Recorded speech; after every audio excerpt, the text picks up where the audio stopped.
Today, I'm going to be talking to you about the learning process according to Maslow and his theory of the hierarchy of needs. At the bottom of the hierarchy, we have their basic needs. These include things like food and water.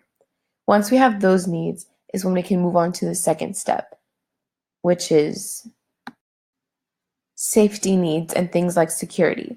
Then you can move on to belongingness and love needs that are built through relationships.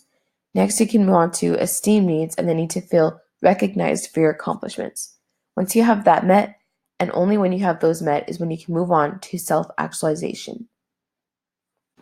And not everybody actually reaches self-actualization because of their need to move on and move forward. That comes from the motivation within.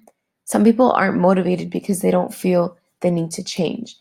And Maslow says that the only way that we move up is when we feel that we're lacking something and want to fix it. Maslow also doesn't have an age limit for each stage in the pyramid. This is due to the diversity in the development stages that we all go through. Some people move faster or slower than others due to our unique talents or places that we were born and things that we can't control, and that's totally okay.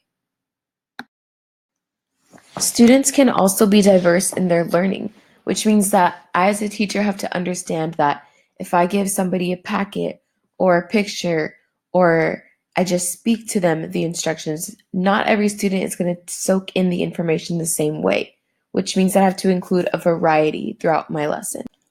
I personally remember growing up and I was involved in sports and I had this teacher that wasn't very understanding about my needs as a student.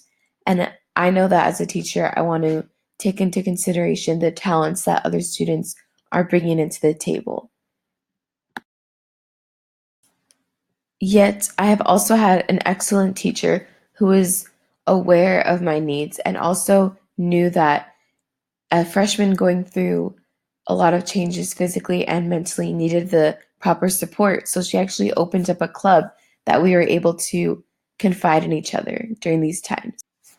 Research all over supports the fact that the role of families plays a huge role in a student's academic success.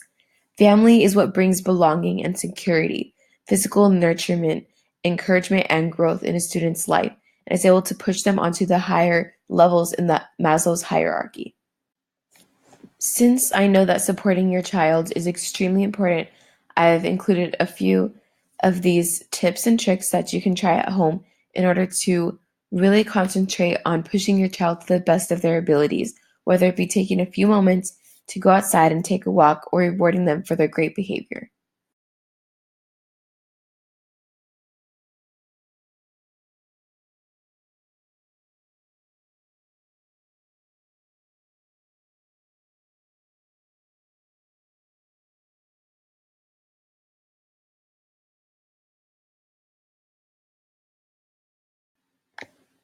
Thank you so much for your time today. I hope you learned all about Maslow and his theory and how I am going to be able to support you as well as you supporting your child to reach her full potential throughout all of her stages and as she continues to grow and eventually reach self-actualization. Created using Powtoon.